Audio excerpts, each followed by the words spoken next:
I think we are a country that, on the whole, tries to be very fair to people here and people abroad. We try to do the right thing. We try to be honourable. We try to uphold the agreements that we have undertaken. Now, one of these, of course, is the 1951 Refugee Agreement, the Refugee Convention. And it is our duty to process the applications of people who come here. Now, Edmund Burke had a very interesting line where he talked about the chirping of the crickets while the stately oxen in the field next door keep quiet and chew the cud.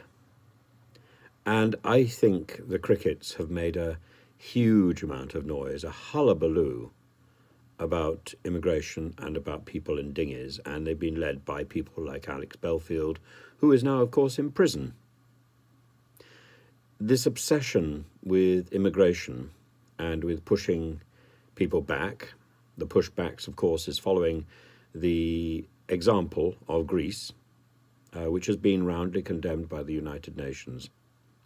I don't think this is part of our nature. I think, for the most part,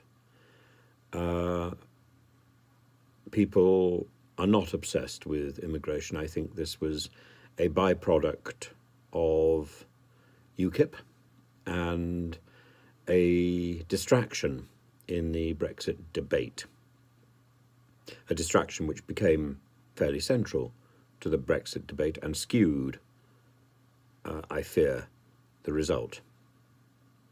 But it's the crickets making a lot of noise. The cicadas, if we want to be Mediterranean about it.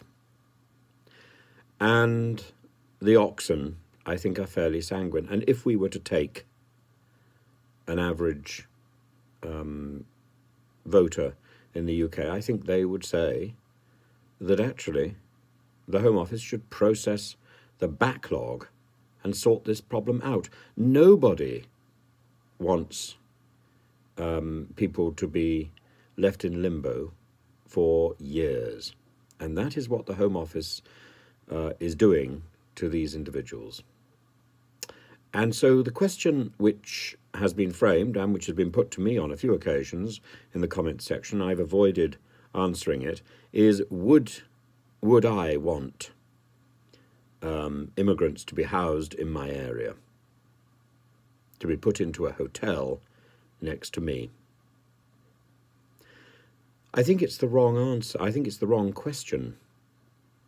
The correct question is, would I want those immigrants' applications to be processed so that they could then get on and contribute to our society, pay taxes, and help move us forward through the current crisis? And the answer is then, absolutely I would. Absolutely I would. I would welcome them into my street.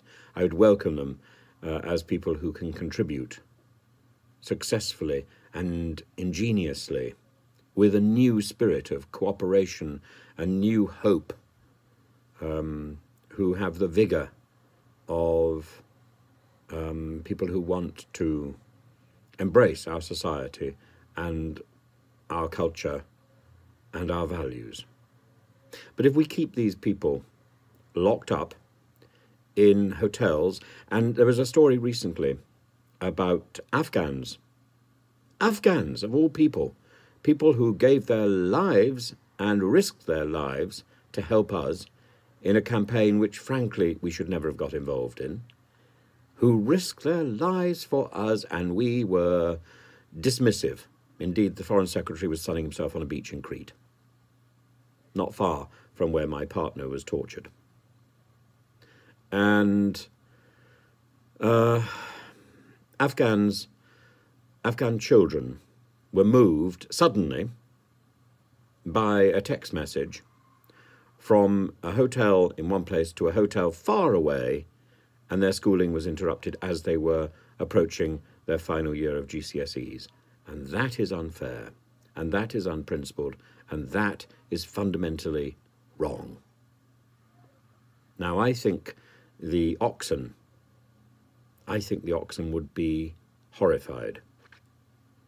I don't think the oxen would approve of that sort of brutality to people who have come here asking for help, relying on our famed hospitality, on our famed sense of fair play. This is not fair play. This is sabotaging people's livelihood and our own, because we are then paying through the nose to accommodate these people in limbo. If we want to create purgatory, we should do so in the Middle Ages. That's the time when it was invented. It has no place in the 21st century.